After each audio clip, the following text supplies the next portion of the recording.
People keep asking me what I said when I walked back into that living room. They want to know if I raised my voice, if I put my hands on somebody, if I finally, after 62 years of being a reasonable man, lost the thread completely. The answer is no. I kept my voice at a conversational level the entire time. I said maybe 40 words total to the people who deserved them. But by the time the sun came up the next morning, what I had done to my daughter-in-law and the family she comes from, most people would call it ruthless. I call it Tuesday. Welcome back, friends. Get comfortable, because this one takes a minute to tell right. And if I don't tell it right, you won't understand why I don't feel a single thing about any of it except grateful. Grateful that I came home when I did. Grateful that I still had time. Now, let me start from the beginning. My name is Robert Calloway. I'm 62 years old. I spent 34 years building a small commercial construction company in central Tennessee from a two-man crew and a borrowed flatbed into something with 30 employees, real contracts, and a name people in this region actually respected. I'm not telling you that to brag. I'm telling you because what I built matters to this story. It matters a great deal. I've been married to my wife, Donna, for 31 years. 31 years of the same woman, which sounds simple until you understand what simple actually costs you. It costs you every morning for 11,000 days. It costs you choosing her, again, on the days she isn't easy to choose, the days neither of you are easy to choose. Donna has never once been the thing I regretted. Not one morning in 31 years. My son, Garrett, is 27. Good-looking kid, quick mind, the kind of easy confidence that comes when a man grows up never having to wonder if the lights are going to stay on. I gave him that. I don't say it with pride right now. I say it because it's relevant. Garrett married Becca Stanhope 2 years ago. Becca is fine, polite in the way that people are polite when they want something. Her parents, though. Her father, Warren, and her mother, Lynette. The first time Warren shook my hand at the rehearsal dinner, he held it just a half-second too long. Just long enough for me to understand that he was the kind of man who measured everything, including handshakes. I smiled, filed it away, said nothing. That's something I've gotten good at over 62 years. Saying nothing while I'm deciding everything. Now, 14 days ago, I had driven up to Knoxville for a 2-day equipment inspection on a job site we'd contracted. Nothing unusual. I make that drive 4 or 5 times a year. Donna knew I was going. Garrett knew. My site manager, Phil, knew. What nobody knew, including Donna, was that the inspection wrapped up 6 hours ahead of schedule on day 2. The subcontractor had done cleaner work than I expected, which almost never happens, so credit where it's due. I could have stayed, found a restaurant, sat at a bar, watched whatever game was on, slept in a hotel bed that wasn't mine. I'm 62 years old, and I have done exactly that more times than I can count. Instead, I settled the walk-through paperwork, got in my truck, and started home. Didn't call, didn't text. Donna loves surprises. She pretends she doesn't, but she does. 20 years of evidence. It was just past 2 in the afternoon when I turned onto our street. The first thing I noticed was the cars. Warren's gray Expedition was in my driveway. Not parked on the street, not pulled up considerate-like to leave room parked in my driveway. Center, like the man owned the place. Beside it, a car I didn't recognize. Dark blue sedan, out-of-state plates, Virginia. I felt something. Right there in my chest, between one breath and the next. Not panic. Something older and quieter than panic. The kind of feeling that's been with me since I was young enough to understand that some things deserve your full attention before you understand why. I told myself it was nothing. Company, probably. Maybe they'd come down for a visit. People do that. I parked at the curb, grabbed my bag, and walked up to my own front door. The house sounded wrong. That's the only way I know how to say it. It sounded wrong. From somewhere toward the back, the kitchen, or the dining room, I could hear voices. Not conversation. Something more purposeful than conversation. Papers shuffling. A man's voice I didn't recognize speaking in the flat, confident cadence of someone who does this for a living, whatever this was. And Warren's voice underneath it, measured, agreeing, the sound of a man who is very comfortable with the direction things are going. And then I opened the door. Donna was in the hallway. Not standing, not walking toward me. She was sitting on the floor, with her back against the wall, between the coat closet and the entrance to the living room, her knees pulled up slightly, one hand pressed flat against the wallpaper beside her like she needed something solid. Her face was the color of old chalk. Her eyes were closed. I want to tell you that I've seen my wife in pain. Childbirth. A car accident in 2009 that broke two of her ribs. A kidney stone that had her on the bathroom floor for 4 hours. I know what Donna looks like when she's hurting. I know every version of it. I have never seen her look like that. The moment I said her name, her eyes came open, and the look on her face, I cannot fully describe it to you, friends. It was relief so total it looked almost like grief. The way a person looks when they've been holding something too heavy for too long and they've finally been given permission to put it down. I dropped my bag. I crossed the hallway in 3 steps and got down beside her, and I took her face in both hands, and I said, "Donna, talk to me. What happened?" She tried. She got 3 words out. She said, "Robert, my head," and then she stopped because the words weren't coming the way she needed them to. I didn't wait. I called 911 right there on the floor with my wife leaning against me, her hand gripping my forearm with more strength than I expected. The dispatcher was good. Calm, clear, walking me through it. Keep her still. Don't let her stand. Note the time. And from the back of my house, through the hallway, through the walls of the home I built the down payment for with 4 years of 60-hour weeks, I could hear them, papers shuffling. A low laugh, male, comfortable. Warren's voice, agreeable and smooth. And my son's voice, Garrett's voice, participating, active. I need you to sit with that for a moment. My wife was on the hallway floor, gray-faced and struggling to speak, and my son was in my dining room 8 feet away, talking business with people who were not his business to be talking business with, in a house that was not theirs, concerning things that were not theirs to concern themselves with. I held Donna's hand. I counted the minutes. The paramedics arrived in 9 minutes. 2 of them, both professional, both quick in the way that people are quick when they've done this enough times that efficiency is just who they are. The lead one, woman named Torres, mid-30s, knelt beside Donna without any wasted motion and had a cuff on her arm in under 45 seconds. She looked at the reading. Then she looked at me. And she didn't say anything for just a moment, which told me more than words would have. "Mr. Calloway," she said, "your wife's pressure is in a dangerous range. This is a hypertensive emergency. I need to ask you, has she complained about headaches in the last few hours? Visual disturbance? Nausea?" I said I had just gotten home. I said I didn't know. Torres looked at Donna. "Ma'am, how long have you been feeling this way?" Donna said, quietly, "A while." She paused. "A few hours." "A few hours." I heard the voices from the dining room, still going, still comfortable, and I felt something in me that had been hot and reactive go very, very quiet. The way a fire doesn't go out, it just changes. It pulls in. It stops needing to make noise.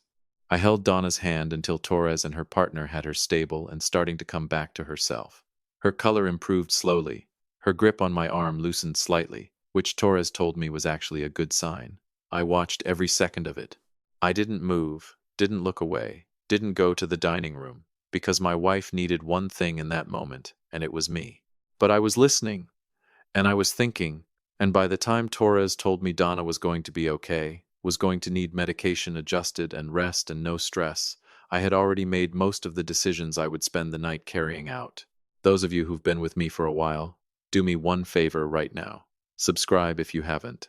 It costs you nothing, and it means more to this community than you might think. Thank you. Genuinely. Now, the dining room. I've walked into difficult rooms before. I've walked into banks when I wasn't sure if the loan was going to go through. I've walked into the county zoning office when a permit was being held up by a man who wanted something I wasn't willing to give him. I've walked into hospital rooms and said goodbye to people I loved. I've sat across tables from men who were trying to take what I'd built, and I've walked out of those rooms with what was mine still mine. But I want to tell you something, friends. Nothing in 62 years of walking into rooms felt like walking into my own dining room that afternoon. The conversation stopped the moment I filled the doorway. There were 4 of them. Warren Stanhope sat at the far end of my dining room table, the end I sit at, with his hands folded in front of him and his reading glasses pushed up on his head. Lynette was to his right, quiet, observing. Beside her, a man I had never seen before, in a blue sport coat, with a leather portfolio open in front of him and a pen in his hand. Mid-50s, the kind of careful, institutional posture that said attorney or financial advisor without him needing to say a word.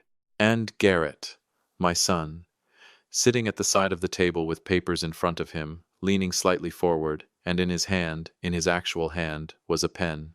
He had not yet signed whatever it was, but he was about to. I stood in the doorway. I didn't say a word.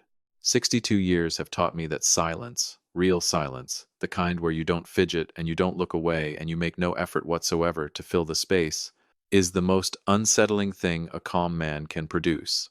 I let it work. Garrett saw me first. He put the pen down on the table. His face did something complicated that I didn't have the patience to decode. "Dad," he said, "you're back early." I looked at him for a moment. Then I turned to Warren. I kept my voice low and level, not soft, not warm, level.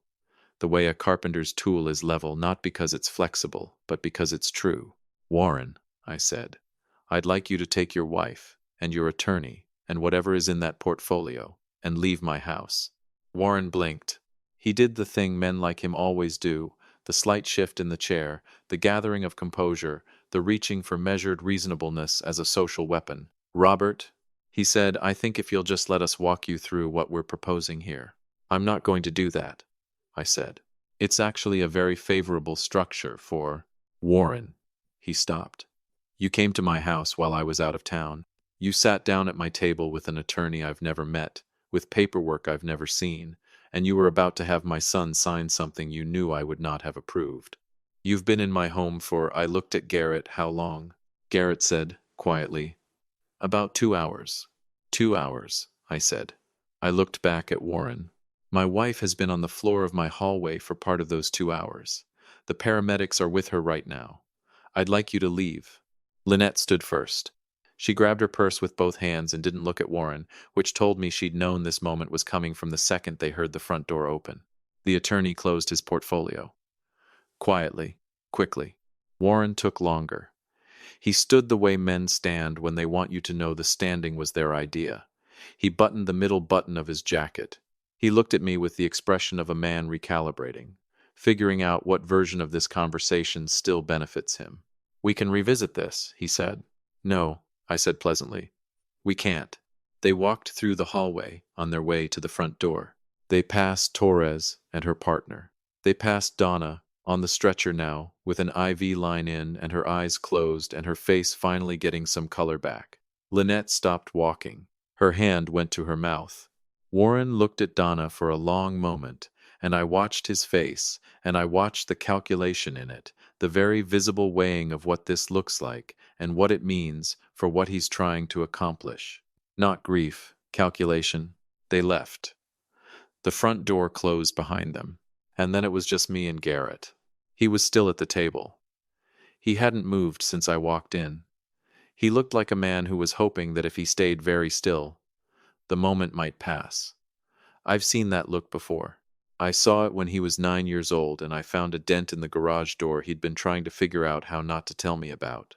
I walked in and I sat down across from him. I folded my hands on the table in the spot where the attorney had been sitting. I looked at my son. "Talk to me," I said. He ran his hand over the back of his neck. He exhaled. And then he talked. What came out of his mouth over the next several minutes rearranged the entire afternoon for me.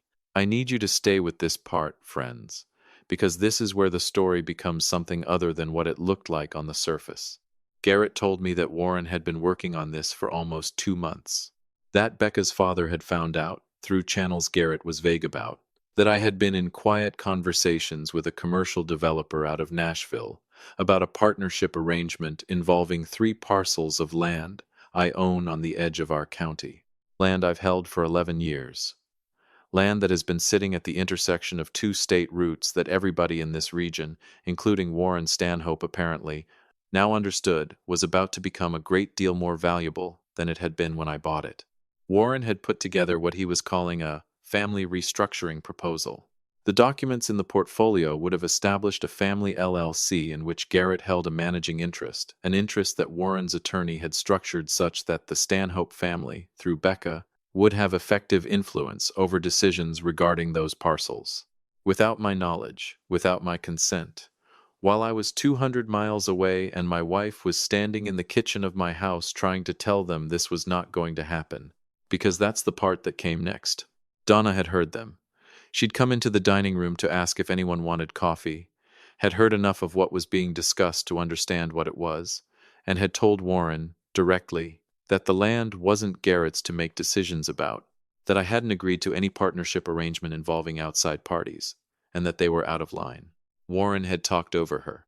And here's where I need you to really hear me, because this is the part that sealed everything. Garrett said she got upset, said the conversation had gotten loud, said Donna had held her ground for several minutes, had pushed back clearly, had told Warren in plain language that he needed to stop, and then she had put her hand to the back of her head and said she didn't feel well, said her vision was blurring, said she needed to sit down. She walked out of the dining room. She made it to the hallway. She sat down against the wall because she had to, and Garrett went back to the table. I want you to sit with that. My wife walked out of a room saying she couldn't see right and she needed to sit down, and my son went back to the table. I sat there with everything he'd told me for a long moment. I could hear Torres in the hallway, talking quietly, professional and reassuring. I could hear Donna's voice, thin but present.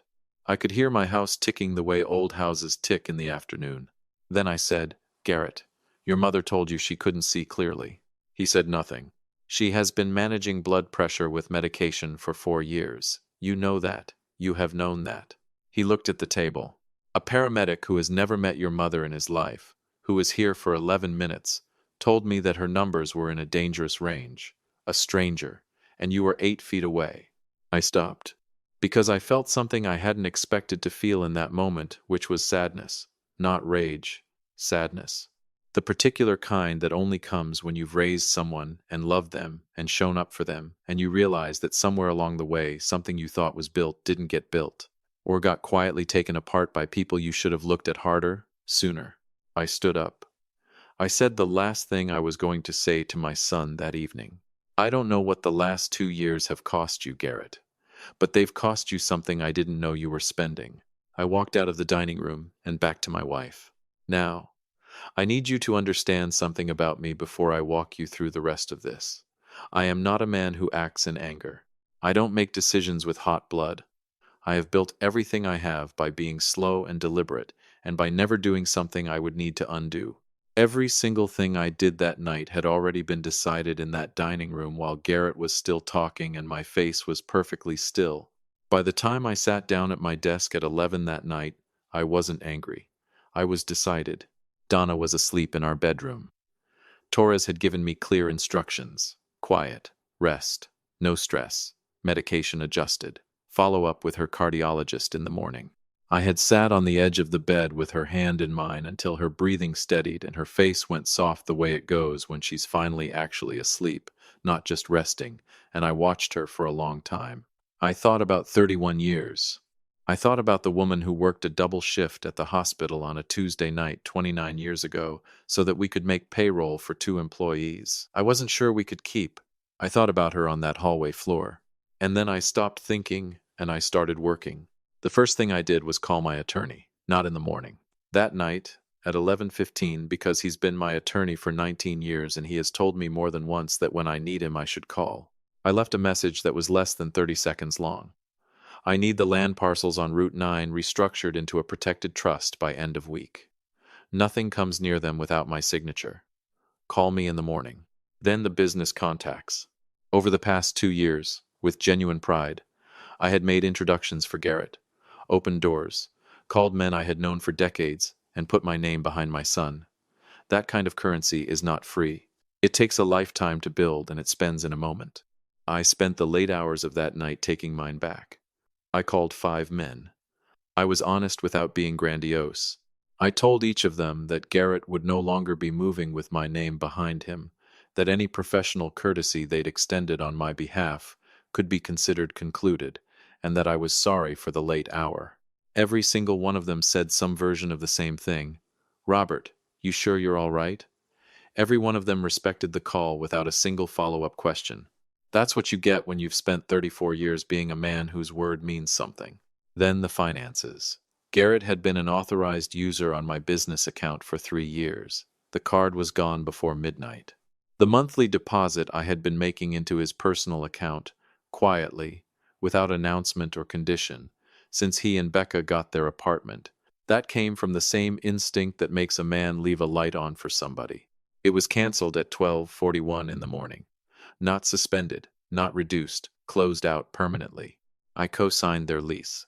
The building manager's name is Ellen, and I called her office at 7:30 in the morning when I knew someone would pick up. I told her I needed to begin the process of removing my name from the co-sign on that unit at the earliest legal opportunity and that I would cooperate with whatever the process required. She asked if everything was all right. I told her everything was being handled and thanked her for her time.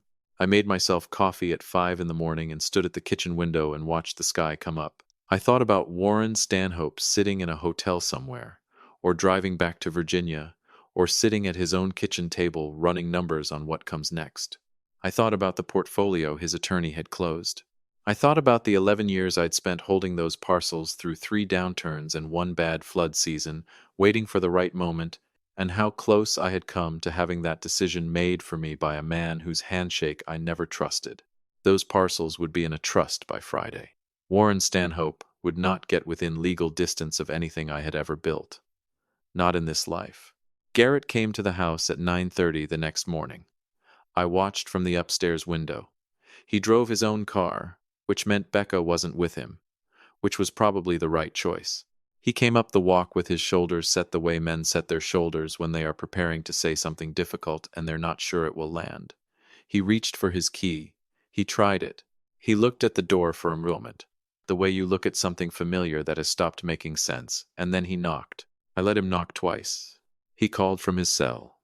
I let it ring. He stood on the porch for a full 2 minutes.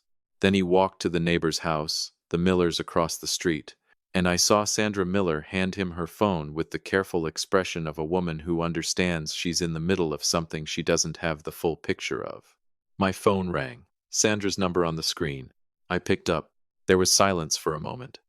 When Garrett spoke, the voice on the other end of that line was not the voice from the dining room yesterday.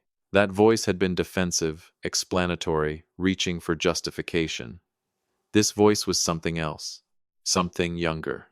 Something that reminded me painfully of a boy I used to drive to soccer practice on Saturday mornings, who fell asleep in the back seat on the way home every single time. I let him have a moment.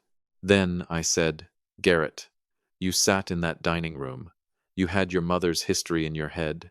You knew what stress does to her body. And when she walked out of that room telling you she couldn't see straight, you went back to the table." Silence. I know you didn't want her to be as sick as she was. I believe that. But wanting something to be less serious than it is doesn't make it less serious.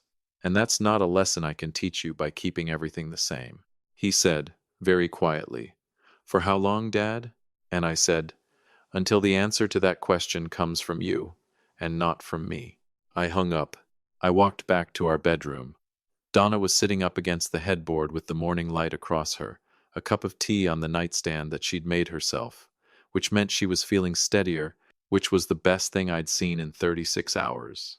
She looked at me the way she's looked at me for 31 years.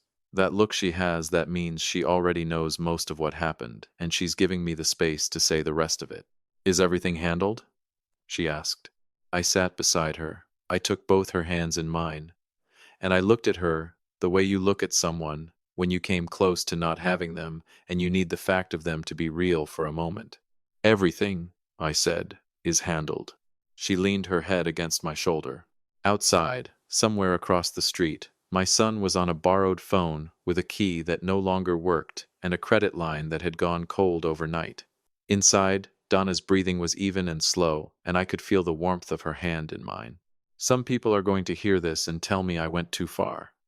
That he's still young, that people make mistakes, maybe. But I watched a paramedic, a woman who had never once laid eyes on my wife before that Tuesday afternoon, respond to my wife's emergency with more urgency than the son I raised. And I decided that the most honest thing I had left to give Garrett was not another open door. It was the experience of a closed one. He will either grow from it or he won't. But Donna is here. She is safe. She is sitting beside me with her tea gone cold and her head on my shoulder. And that is the only thing that matters. If this story moved you, friends, hit that like button and make sure you're subscribed. Share it with someone who needs to hear it. And as always, thank you for being part of this community. I'll see you on the next one.